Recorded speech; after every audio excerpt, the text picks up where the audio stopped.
बद्दी के तहत ग्राम पंचायत थाना के गांव धर्मपुर में एक पहाड़ी पर बने 4 परिवारों का मकान गिरने की कगार पर आ गया है, जिस कारण पारिवारिक सदस्य रात को घर पर सोने की बजाय जाग कर समय व्यतीत करने को मजबूर हो गए हैं। पीड़ित रामलाल ने बताया कि वह अपने परिवार के साथ इस मकान में लगभग 50 वर्ष से रह रहे हैं। उनके मकानों के साथ बद्दी साई रोड पर की जमीन उन्ना हिमाचल के रहने वाले व्यक्ति ने खरीदी थी, जिसने लगभग 3 वर्ष पहले उसने अपनी उनके घर के आसपास की जमीन से अवैध खनन कर मिट्टी बेच दी, जिससे उनके मकान को खतरा मंडराने लगा था। जिसके बाद उनके द्वारा कई बार उन्हें वहां से खनन को रोकने को कहा गया था, पर वो नहीं माने। जिसके बाद इस बारे में तहसीलदार बद्दी को लिखित शिकायत दी गई थी, जिसके बाद प्रशासन ने मना करने के बाद उन्हें वहां से अवैध खनन का काम रोक भी दिया था और उन्हें विश्वास दिलाया था कि वह बाद में मकान की तरफ कोई ठोस प्रबंध कर देंगे, परंतु 3 साल बीत जाने के बाद भी उनके द्वारा कोई भी प्रबंध नहीं किया गया। वहीं पिछले कल हुई भारी बारिश के कारण उनके घर की नींव के पास से सारी मिट्टी निकल गई और घरों की दीवारों पर दरार आ गई, जिससे अब मकान गिरने की कगार पर है। आलम यह है कि मकान के साथ साथ यहाँ रह रहे लोगों की जिंदगी भी खतरे में पड़ गई। सर जी, मेरा नाम रामलाल आ गया, रहने वाला मैं धर्मपुर से है, जिसमें मेरे मकान की कोई अभी तक भी कोई सुनाई नहीं है। मेरा मकान नीचे गिरने लगा हुआ, उधर जमीन हटने लगी हुई है। जो गांव पड़ता गया धर्मपुर में और मौजा नंबर धर्मपुर में पड़ता गया, रामलाल मेरा नाम आ गया, जिसमें साथ में एक जमीन लग रही है, वो भी जमीन जा रही है। 1 बीघा जमीन का नुकसान हो रहा है, उधर मेरे मकान का नुकसान हो रहा है, जिसमें कोई भी सुनाई नहीं कर रही। 3 साल हो गए इस काम को लोगों को, उन्होंने अपना काम किया, पैसा कमाया। 3 साल में आके यहाँ पर एक दफा देखे भी नहीं आके भी हमने जो काम किया। आपने इसकी पहले शिकायत दी थी?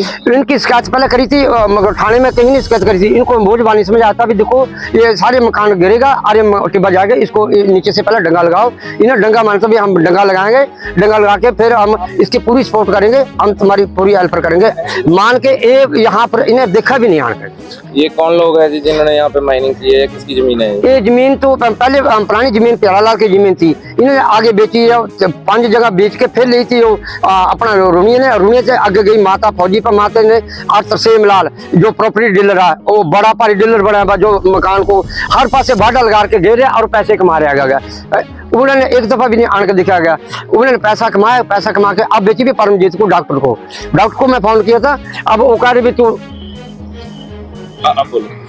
अब भी एक बात नहीं सुनी है। अभी परसों के फोन करके तभी 2 बंदे आए थे हमारे को, क्या हम तरपालना देने के, हम पैप मंगाएंगे, ऐसा करेंगे। वो मुड़ के उन्होंने बिल्कुल यहाँ किसी ने आकर शक्ल भी दिखाई है।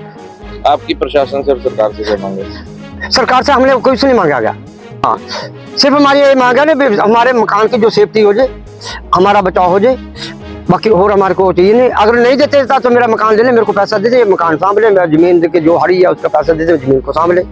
रात भर कुमार, ये देखो ये अब कितनी बुरी स्थिति बन चुकी है। ये जिन्होंने जमीन खरीदी ना, इसकी कटिंग इतनी गलत तरीके से की ना उन्होंने। पहले ही हमने उनको रोका भी, लेकिन उस टाइम माने नहीं कि जो मर्जी कर लो, हम किससे डरते, हमने परमिशन ली हुई है। इतनी बड़ी कटान करने की उनको परमिशन किसने दे दी? और 3 साल से यहाँ कोई डंगा नहीं लगाया उन्होंने। ऊपर उनको मकान नहीं दिखे भी यहाँ पे मकान है। ये अब देखो जी, अब ये रात बराता कोई नुकसान हो गया, बच्चे चले गए, नीचे कुछ हो गया, तो ये बताओ कौन जिम्मेवार है? हमारी सरकार से ये वो है कि इसको अब जल्दी से जल्दी इसको कवर किया जाए।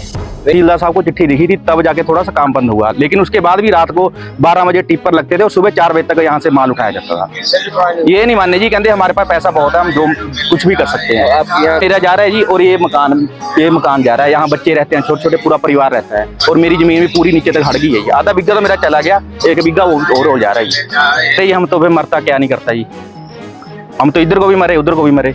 अभी पंचायत वगैरह से आपकी बातचीत हुई? हाँ, प्रधान साहब आए थे, उन्होंने आश्वासन दिया हमें कि करवाते हैं, तरपाले वगैरह का बोला उन्होंने कि हम करवाते हैं फिलहाल के लिए, बाकी देखते हैं। नालागढ़ से रिपोर्टर श्वेता की रिपोर्ट।